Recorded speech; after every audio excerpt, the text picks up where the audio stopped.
Hi friends, मैं सोनू कुमार अपनी YouTube channel target with UPSC में आप सभी का स्वागत करता हूं। और आज से हम लोग इतिहास पढ़ने वाले हैं।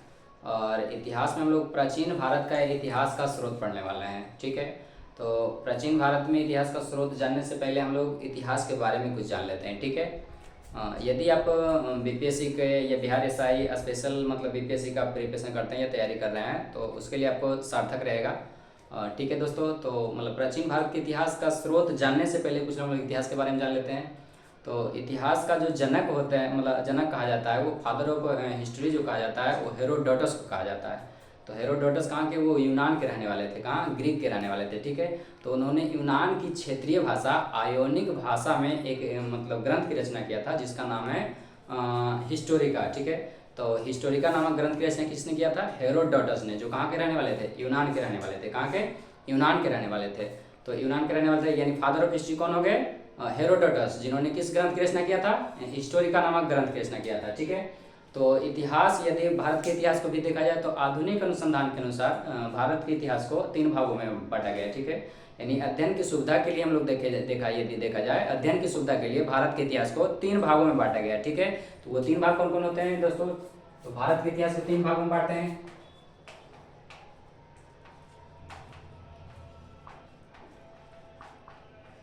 भारत के इतिहास को 3 भागों में बांटते हैं। ठीक है, तो पहला जो होता है हमारा प्राचीन भारत का इतिहास। क्या होता है? प्राचीन भारत का इतिहास।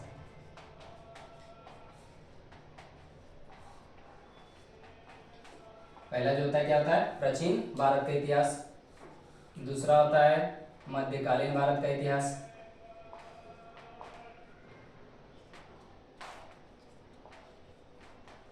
मध्यकालीन भारत का इतिहास।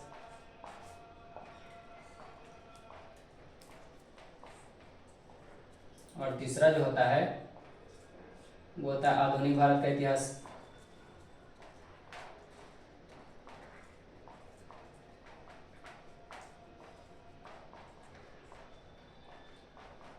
आधुनिक भारत का इतिहास।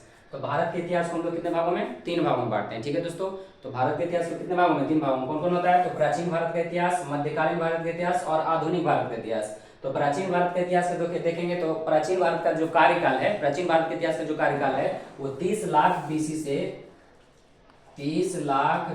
से 712 एडी तक। कितना? 712 एडी। और आधुनिक भारत, ये मध्यकालीन भारत का इतिहास का जो कार्यकाल है वो कितना है? तो वो 712 एडी से 1707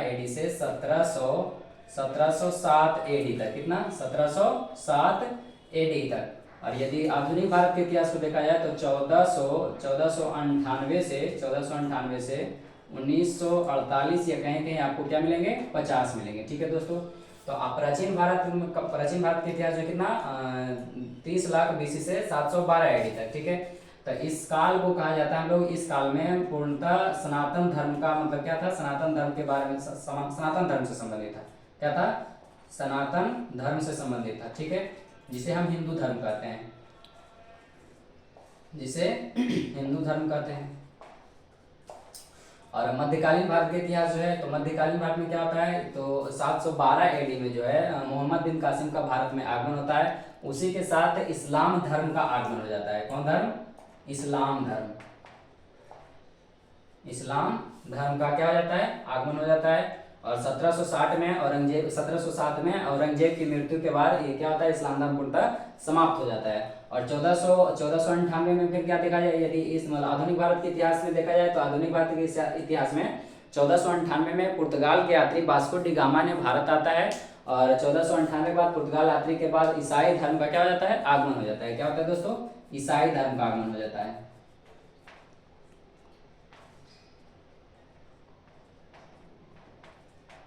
ईसाई धर्म का आगमन हो जाता है। ठीक है, ईसाई धर्म से संबंधित है। तो प्राचीन भारत का इतिहास जो है सनातन धर्म से मतलब सनातन धर्म से संबंधित है। मध्यकालीन भारत का इतिहास इस्लाम धर्म से संबंधित है। आधुनिक भारत का इतिहास ईसाई धर्म से संबंधित है। तो प्राचीन भारत का कार्यकाल 30 लाख से 712 एडी, मध्यकालीन भारत का इतिहास 712 एडी से 1707 एडी और आधुनिक भारत का इतिहास 1498 से 1948 या 50 माना जाता है। ठीक है दोस्तों, तो हम लोग पढ़ने वाले हैं आज क्या पढ़ने वाले हैं? प्राचीन भारत का इतिहास पढ़ने वाले हैं, जिसका कार्यकाल कितना है? 30 लाख बीसी से 12 AD तक। 30 लाख BC से कितना 712 AD, जिसमें किसमें हम मतलब जिसके बारे मतलब सनातन धर्म के मतलब बारे में किससे संबंधित है, तो सनातन धर्म से संबंधित है। ठीक है, तो प्राचीन भारत के इतिहास को हम लोग देखते हैं। तो प्राचीन भारत के इतिहास को भी अध्ययन की सुविधा के लिए, यदि प्राचीन भारत के इतिहास को देखा जाए तो प्राचीन भारत के इतिहास को भी अध्ययन की सुविधा के लिए 3 भागों में बांटा जाता है। ठीक है दोस्तों, वो कौन कौन होते हैं तो देख लेते हैं एक बार। प्राचीन भारत का इतिहास, प्राचीन भारत का इतिहास, प्राचीन भारत के इतिहास को भी हम लोग कितने भागों में, 3 भागों में बांटते हैं, जिसका कार्यकाल कितना है 30 लाख BC से 30 लाख BC से कितना 712 AD, 712 AD। प्राचीन भारत के इतिहास के कार्यकाल कितना होता है 30 लाख BC से 712 AD। तो प्राचीन भारत के इतिहास को हम लोग अध्ययन की सुविधा के लिए कितना 3 भागों में बांटते हैं। कितना भागों में, 3 भागों में। पहला क्या होता है दोस्तों, तो प्रागैतिहासिक काल, प्रागैतिहासिक काल, प्रागैतिहासिक काल, प्री हिस्टोरिक एरा,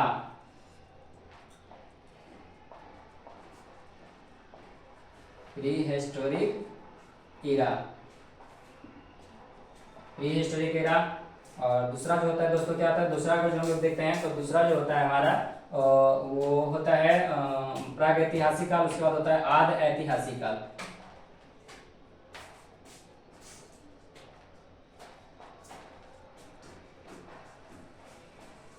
आद ऐतिहासिक काल, ठीक है।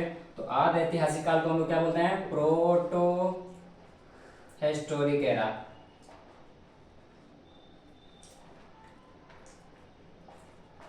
Historic era. उसके बाद जो उसको तीसरा जो होता है मेरा हमारे दोस्तों मतलब प्राचीन भारत के इतिहास को हम लोग कितने भागों में, 3 भागों में बांटते हैं, प्रागैतिहासिक काल, आद ऐतिहासिक काल और ऐतिहासिक काल, ऐतिहासिक काल। ठीक है, क्या हो जाता है हिस्टोरिक एरा,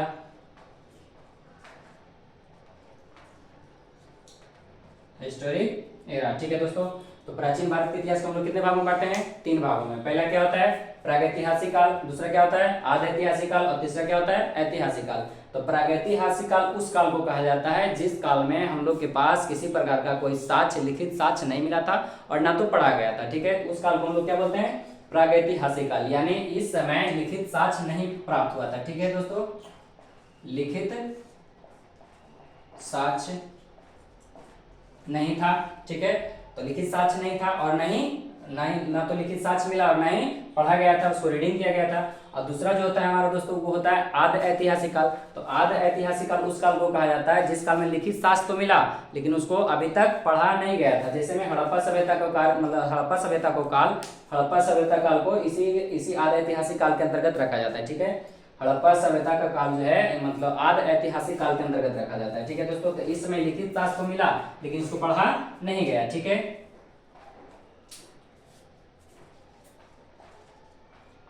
लिखित साक्ष्य मिला मतलब लिखित साक्ष्य मिला लेकिन इसको पढ़ा नहीं गया। ठीक है, और दूसरा क्या है दोस्तों, दूसरा है ऐतिहासिक काल। तो ऐतिहासिक काल उस काल को कहा जाता है, ऐतिहासिक काल उस काल को कहा जाता है जहां लिखित साक्ष्य मिला और उसको पूर्णतः क्या किया गया, पढ़ लिया गया। ठीक है, उस काल को क्या कहा जाता है ऐतिहासिक काल। जैसे 600 BC मतलब 600 AD से अब तक का वर्तमान तक का काल, अभी तक का काल जो क्या होता है ऐतिहासिक काल के अंतर्गत आता है। ठीक है, तो इस समय मतलब क्या है लिखित साक्ष्य मिला, लिखित साक्ष्य भी उपलब्ध हो गया और इसको मतलब क्या किया गया, पढ़ लिया गया,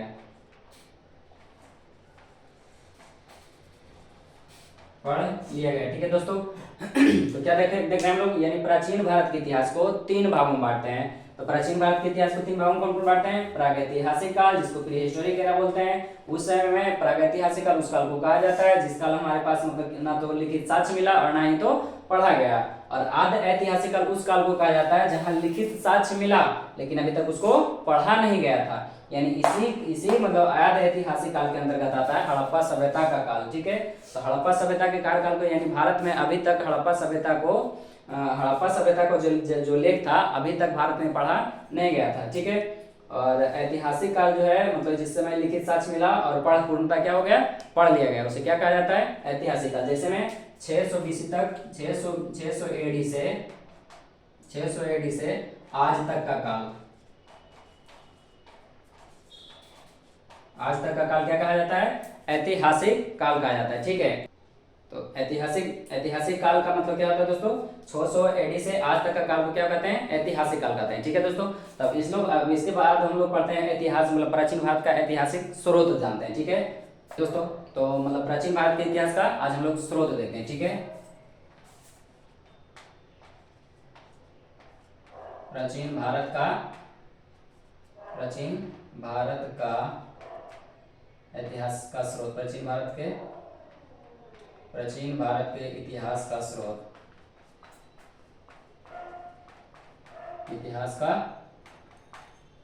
ठीक है, तो प्राचीन भारत के इतिहास का स्रोत कहाँ से हम लोग को प्राप्त होता है? तो एक होता है, मतलब पहला जो प्राप्त होता है मतलब सबसे पहले जो क्या होता है? पुरातात्विक स्रोत। ठीक है,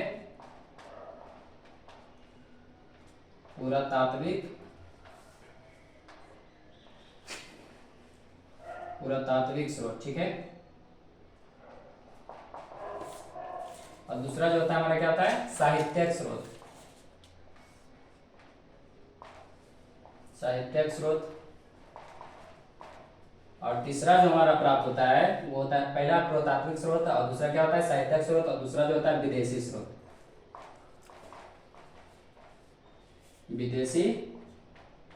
स्रोत। ठीक है, तो पुरातात्विक स्रोत का मतलब जो जन्मदाता कहा जाता है और सर अलेक्जेंडर कनिंघम को कहा जाता है। किनको कहा जाता है? अलेक्जेंडर कनिंघम को कहा जाता है। पुरातात्विक स्रोत का जनक जो है अलेक्जेंडर कनिंघम को कहा जाता है। तो पुरातात्विक स्रोत को मतलब चीजों को हम लोग मतलब सबसे पहले पुरातात्विक स्रोत को पढ़ेंगे, उसके बाद साहित्यिक स्रोत को पढ़ेंगे, उसके बाद विदेशी स्रोत को पढ़ेंगे। चीजों को हम बारीकी से पढ़ेंगे। तो पुरातात्विक स्रोत में हम लोग क्या क्या पढ़ने वाले हैं? तो पुरातात्विक स्रोत में पढ़ने वाले सबसे पहले हम लोग अभिलेख पढ़ने वाले हैं। ठीक है दोस्तों, अभिलेख। ठीक है, अभिलेख के बाद हम लोग पढ़ने वाले हैं, क्या पढ़ने वाले हैं? मूर्तिकला पढ़ने वाले हैं। मूर्तिकला के बाद हम लोग क्या पढ़ने वाले हैं? चित्रकला पढ़ने वाले हैं। चित्रकला के बाद हम लोग क्या पढ़ने वाले हैं? सिक्का पढ़ने वाले हैं। सिक्का के बाद क्या पढ़ने वाले हैं? भवन एवं स्मारक पढ़ने वाले हैं। भवन एवं स्मारक। ये पुरातात्विक स्वरूप में क्या पढ़ने वाले हैं? अभिलेख पढ़ेंगे, मूर्तिकला पढ़ेंगे, चित्रकला पढ़ेंगे, सिक्का पढ़ेंगे, भवन एवं स्मारक पढ़ेंगे। ये हमारा क्या है? पुरातात्विक स्रोत का स्रोत, मतलब ये सब हमारा क्या है? पुरातात्विक स्रोत है। ठीक है, पुरातात्विक स्रोत में हम लोग पढ़ेंगे अभिलेख पढ़ेंगे, मूर्तिकला पढ़ेंगे, चित्रकला पढ़ेंगे, सिक्का पढ़ेंगे, भवन एवं स्मारक पढ़ेंगे। चीजों को क्या पढ़ेंगे? इन सारी चीजों को एकदम बारीकी से पढ़ेंगे, आपको कहीं थोड़ा सा भी मतलब कंफ्यूजन नहीं रहेगा। ठीक है, और साहित्यिक स्रोत में हम लोग क्या पढ़ने वाले हैं? साहित्यिक स्रोत में हम लोग पढ़ने वाले हैं साहित्यिक स्रोत। ठीक है, मतलब होता है हमारा क्या होता है? धार्मिक ग्रंथ होता है, धार्मिक ग्रंथ पढ़ेंगे, और दूसरा जो पढ़ेंगे धर्मेत्तर ग्रंथ पढ़ेंगे। क्या पढ़ेंगे? धर्मेत्तर ग्रंथ पढ़ने वाले हैं। ठीक है, या इसी को हम बोलते हैं लौकिक ग्रंथ भी बोलते हैं। क्या बोलते हैं? लौकिक ग्रंथ बोलते हैं। क्या बोलते हैं?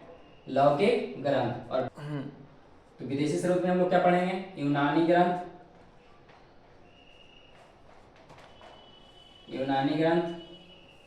और उसके बाद यूनानी ग्रंथ के बाद फारसी मतलब अरबी ग्रंथ,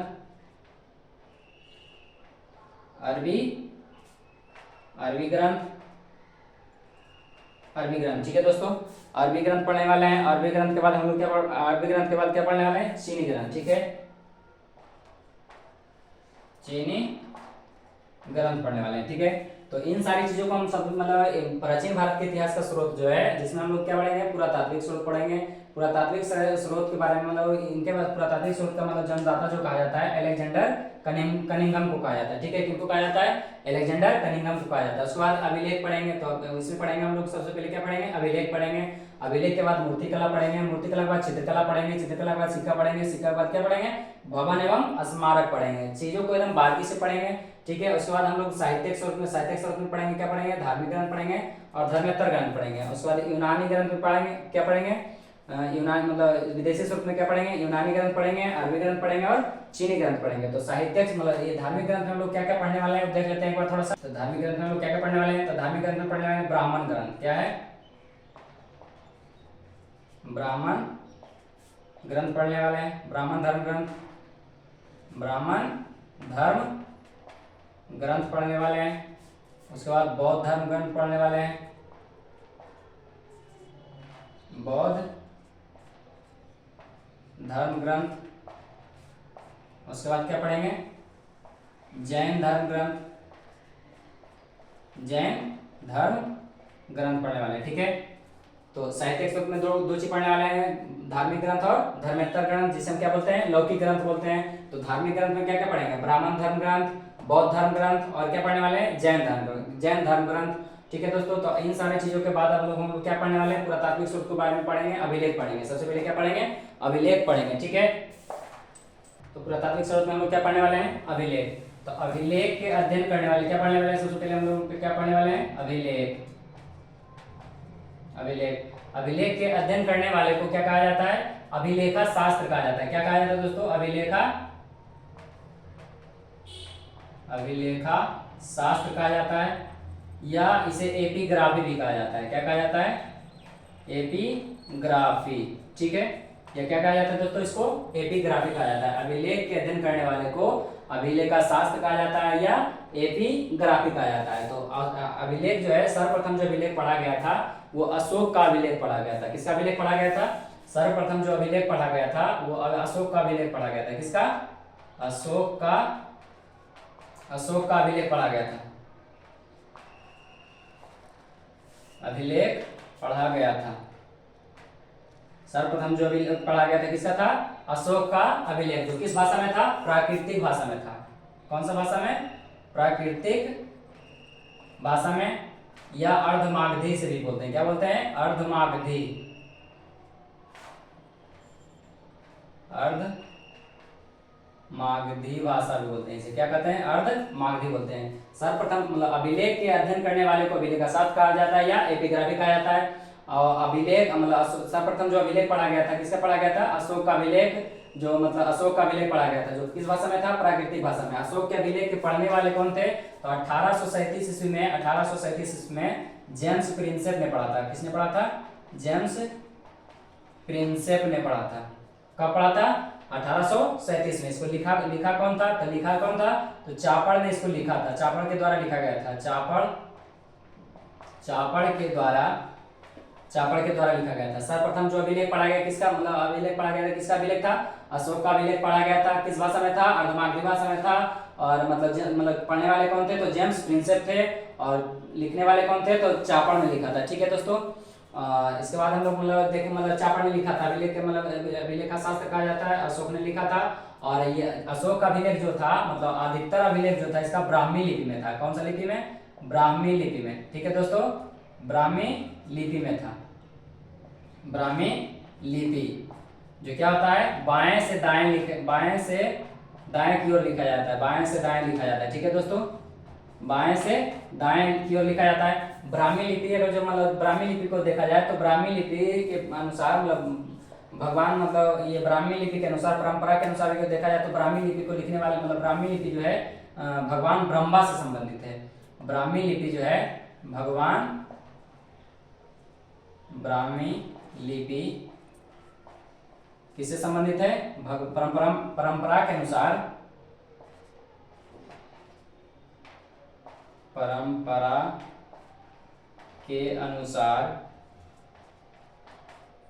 के अनुसार ब्राह्मी लिपि जो है भगवान किससे, भगवान ब्रह्मा से संबंधित है, ब्रह्मा से संबंधित है। ठीक है, संबंधित है।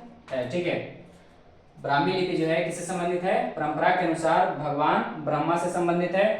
ठीक है दोस्तों, ब्राह्मी लिपि मतलब यानी ब्राह्मी लिपि बाएं से दाएं की ओर लिखा जाता है और किससे संबंधित है, भगवान ब्रह्मा से।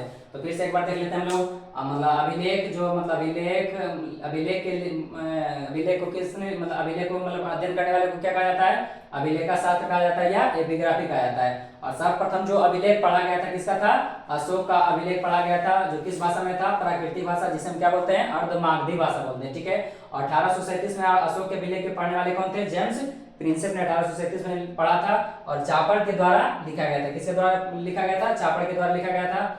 और ये अभिलेख जो है अशोक का अभिलेख जो है किस मतलब लिपि में है? ब्राह्मी लिपि में है। जो किस का मतलब कैसे लिखा जाता है? बाएं से दाएं लिखा जाता है। और मतलब ब्राह्मी लिपि को अगर जो देखा जाए तो परंपरा के अनुसार भगवान ब्रह्मा से संबंधित है। ठीक है दोस्तों, तो कुछ अभिलेख के बारे में हम लोग देख लेते हैं। ये ब्राह्मी लिपि जो है मतलब किससे? भगवान ब्रह्मा से संबंधित है। और कुछ अभिलेख यदि हम लोग देख लेते हैं तो कुछ अभिलेख जैसे मतलब कुछ अभिलेख जो देख लेते हैं जैसे प्रयाग प्रशस्ति। ठीक है, प्रयाग प्रशस्ति। ठीक है, प्रयाग प्रशस्ति यानी कुछ अभिलेख मतलब कुछ अभिलेख और शासक से संबंधित है। ठीक है दोस्तों, कुछ अभिलेख। अच्छा यहाँ हम लोग थोड़ा सा ऊपर कर लेते हैं।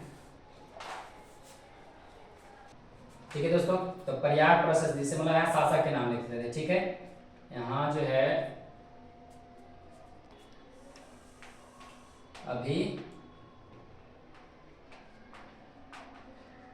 अभिलेख का नाम संबंधित क्या? शासक का नाम, शासक का नाम। जैसे में पहला अभिलेख मतलब हम लोग देख लेते हैं, कुछ अभिलेख देख लेते हैं, उसके बाद उससे संबंधित शासक। तो पहला मतलब जो है मतलब देख लेते हैं हम लोग प्रयाग प्रशस्ति। ठीक है, प्रयाग प्रशस्ति के लेखक मतलब किसके शासनकाल मतलब शासक कौन था? प्रयाग प्रशस्ति का शासक कौन था? समुद्रगुप्त प्रथम। समुद्रगुप्त कौन था? समुद्रगुप्त। ठीक है, प्रयाग प्रशस्ति समुद्रगुप्त। उसके बाद हम देख लेते हैं एहोल अभिलेख। ठीक है, एहोल अभिलेख। एहोल अभिलेख का मतलब शासक कौन थे? एहोल अभिलेख का शासक थे पुलकेशिन द्वितीय। पुलकेशिन द्वितीय। उसके बाद हम लोग देख लेते हैं हाथी गुम्फा अभिलेख। हाथी गुम्फा अभिलेख। हाथी गुम्फा अभिलेख। हाथी गुम्फा अभिलेख के मतलब शासक कौन थे? हाथी गुम्फा अभिलेख के मतलब शासक कौन थे? तो खारवेल, राजा खारवेल। हाथी गुम्फा। उसके बाद हम लोग देखते हैं गिरनार अभिलेख। गिरनार अभिलेख। तो गिरनार अभिलेख के शासक कौन थे? रुद्रदामन। उसके बाद हम लोग देख लेते हैं मेहरौली का लौह स्तंभ। मेहरौली का लौह स्तंभ। जो कौन थे? चंद्रगुप्त द्वितीय।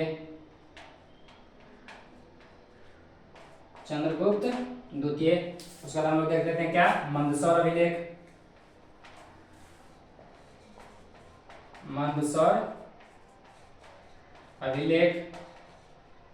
तो मंदसौर अभिलेख मतलब के लेखक कौन थे? कुमारगुप्त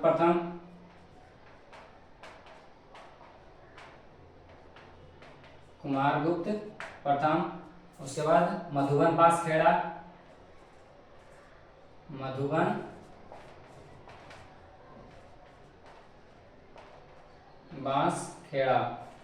बांसखेड़ा के लेखक कौन थे? मतलब शासक कौन थे? हर्षवर्धन। ठीक है, हर्षवर्धन। तो ये मतलब क्या हो गया दोस्तों? ये लेखक मतलब कुछ लेखक है मतलब कुछ अभिलेख है उनसे संबंधित शासक का नाम है। ठीक है दोस्तों, कुछ अभिलेख है उनसे संबंधित शासक। जैसे में प्रयाग प्रशस्ति के लेखक कौन है? तो समुद्रगुप्त। प्रयाग यानी प्रयाग मतलब क्या है? प्रयाग प्रशस्ति समुद्रगुप्त। उसके बाद एहोल अभिलेख। तो एहोल अभिलेख मतलब एहोल के शासक कौन थे?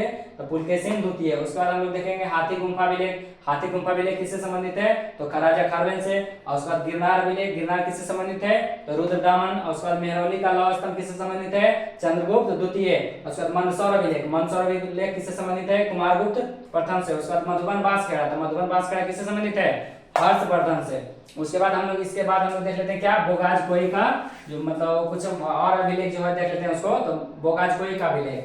तो इसको हम देख लेते हैं। बोगाज-कोई का अभिलेख कब का है? तो ये 1400 ईसा पूर्व का है। ठीक है, बोगाज-कोई का अभिलेख।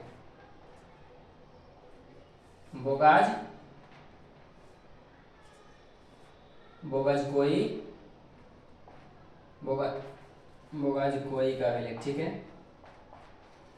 कोई का अभिलेख। बोगाज कोई अभिलेख थे। कितना है ये? लगभग 14, मतलब ये क्या है, 1400 ईसा पूर्व का है।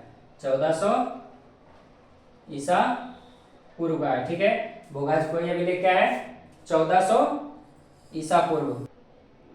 बोगाज कोई का अभिलेख जो है क्या है दोस्तों, ये 1400 ईसा पूर्व का है। जो मतलब इससे ये मध्य एशिया से पता चलता है। ठीक है, तो मध्य एशिया से जब मतलब सर्वप्रथम जब मध्य एशिया से 8 लोग चले थे तो ईरान में रुके थे।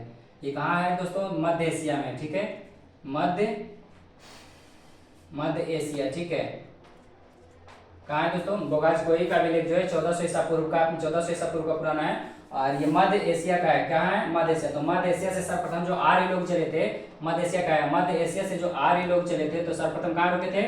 आर्य लोग चले थे।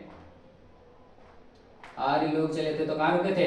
आर्य लोग मतलब मध्य एशिया से आर्य लोग मतलब प्रस्थान करने के बाद मतलब चले थे तो कहाँ रुके थे? ईरान में रुके थे। कहाँ रुके थे? ईरान में। ईरान में आने के बाद यहाँ से 2 शाखाओं में बढ़ जाते हैं। ईरान पहुंचने के बाद यहाँ से 2 शाखाओं में बढ़ जाते हैं। कितने शाखाओं में? 2 शाखाओं में। मतलब एक पूर्व चले जाते हैं, पूर्व की ओर चले जाते हैं, और एक कहाँ चले जाते हैं? पश्चिम की ओर चले जाते हैं। कहाँ चले जाते हैं?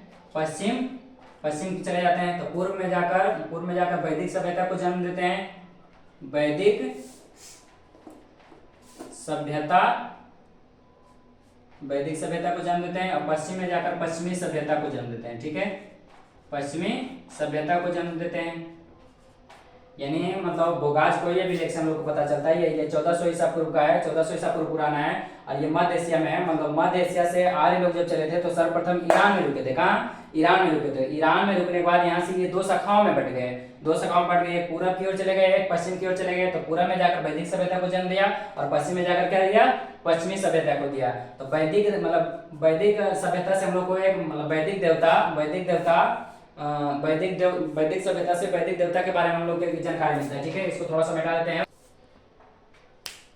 ईरान में मतलब कहाँ रुके थे? ईरान में रुके थे। ईरान में यानी पूर्व तथा पश्चिम में। तो पूर्व में जाकर मतलब वैदिक देवता मतलब ये पूर्व में जाकर वैदिक सभ्यता को जन्म दिया। किसको जन्म दिया था? वैदिक सभ्यता। तो वैदिक सभ्यता से वैदिक देवता मतलब किनके बारे में जानकारी मिलता है? वैदिक देवता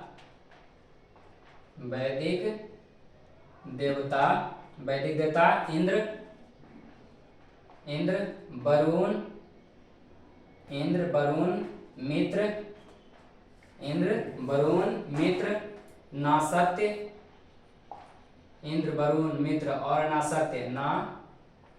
नासत्य जिसे असबनी कहा जाता है। असबेनी कहा जाता है। ठीक है दोस्तों, क्या कहा जाता है? असबेनी। यानी मतलब बोगाज कोई अभिलेख से वैदिक देवता किनके बारे में जानकारी मिलता है? इंद्र के बारे में जानकारी मिलता है, वरुण के बारे में जानकारी मिलता है, मित्र के बारे में जानकारी मिलता है, नासत्य के बारे में मिलता है और किनके बारे में? असबनी के बारे में जान मिलता है। ठीक है दोस्तों, अब पश्चिम में जाकर क्या? पश्चिमी सभ्यता को जान मिलता है। तो इन सारी चीजों को मतलब बोगाज कोई का अभिलेख। और इसके बाद हम लोग देखेंगे बेस नगर का गरुड़ स्तंभ। ठीक है, इसके बाद हम लोग क्या देखेंगे? तो बेस नगर का गरुड़ स्तंभ।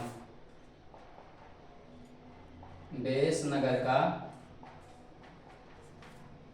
एक मिनट और संधि पत्र अभिलेख को और क्या कहा है? मतलब बोगाज कोई अभिलेख को क्या कहा जाता है? संधि पत्र अभिलेख भी कहा जाता है। लिख लेंगे, छूट गया थोड़ा सा उसको। बोगाज कोई अभिलेख को क्या कहा जाता है? संधि पत्र अभिलेख भी कहा जाता है। संधि पत्र अभिलेख कहा जाता है। संधि पत्र अभिलेख कहा जाता है। ठीक है, उसके बाद हम लोग क्या देखेंगे?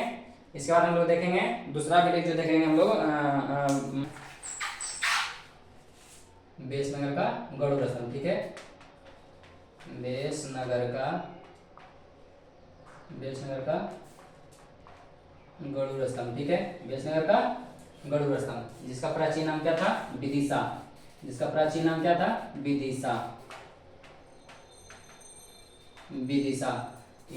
ये अभिलेख जो है बेस नगर का गरुड़ स्तंभ कहाँ है? बेस नगर का गरुड़ स्तंभ कहाँ है? मध्य प्रदेश में। ठीक है दोस्तों, कहाँ है? तो ये मध्य प्रदेश में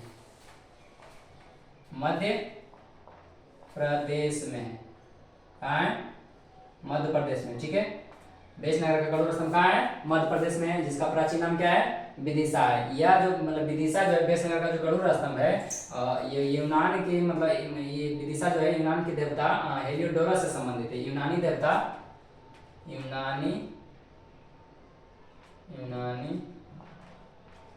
देवता हेलियोडोरस से संबंधित है। किससे?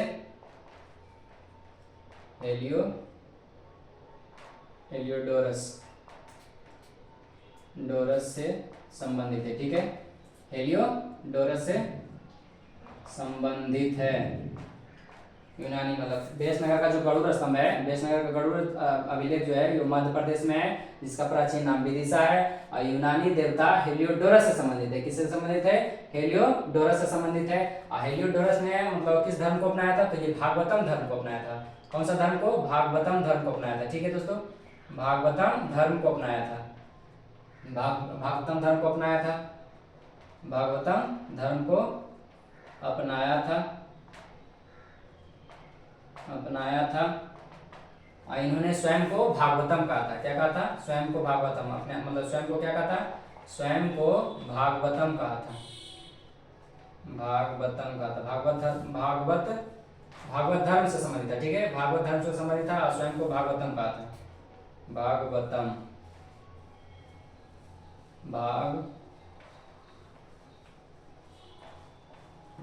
कहा था, ठीक है।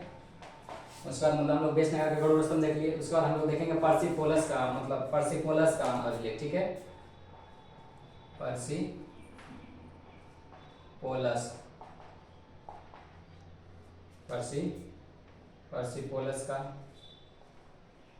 का मतलब पर्सिपोलस का अभिलेख, या इसे हम इसका मतलब इसे और हम किस नाम से जानते हैं? तो बहिस्तून अभिलेख से जानते हैं। किस अभिलेख से?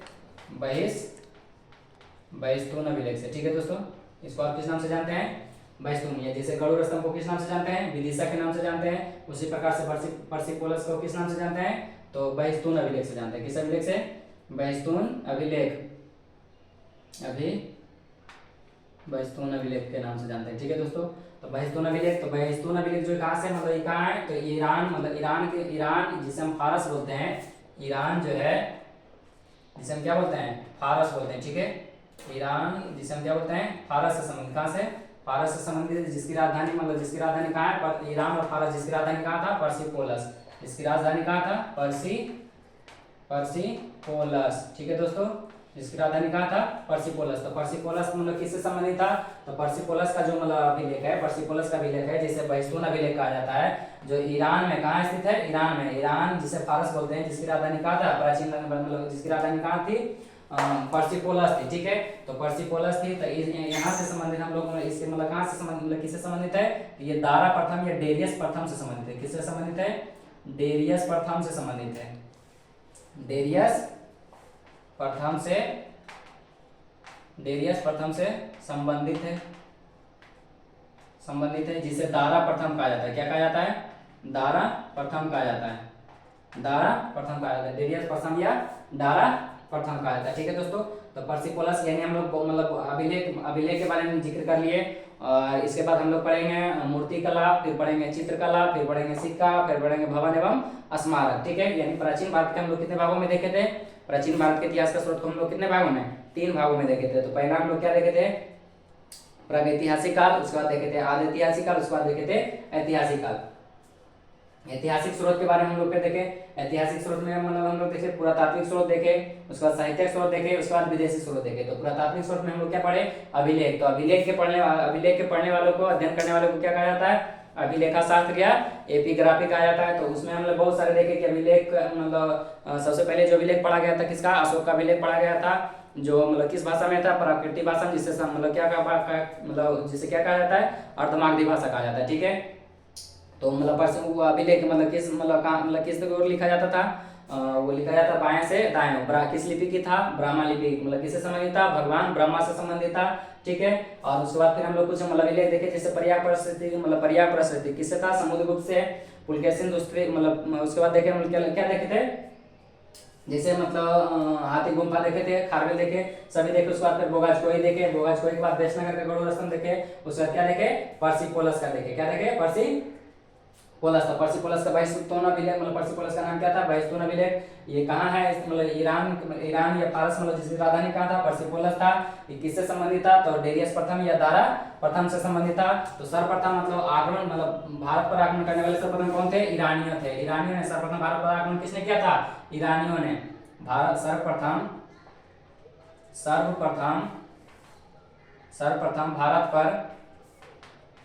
भारत पर आक्रमण सर्वप्रथम भारत पर आक्रमण करने वाले कौन थे? ईरानी लोग थे। कौन थे? ईरानियों ने थे। सर्वप्रथम किसने आक्रमण किया था? ईरानियों ने। उसके बाद किसने? और उसके बाद ईरानियों के बाद किसने किया था? तो यूनानियों ने किया था। किसने? यूनानियों ने। ठीक है दोस्तों, यूनानियों ने किया था। तो यानी हम लोग क्या क्या पढ़ लिए? अभिलेख के बारे में पढ़ लिए। ठीक है, तो अभिलेख मतलब ये पूरा अभिलेख था। और उसके बाद हम लोग कल से पढ़ेंगे मूर्ति कला दोस्तों। ठीक है दोस्तों, तो इसी के साथ आप लोग के सामने विदा लेते हैं। ठीक है दोस्तों, थैंक यू, धन्यवाद।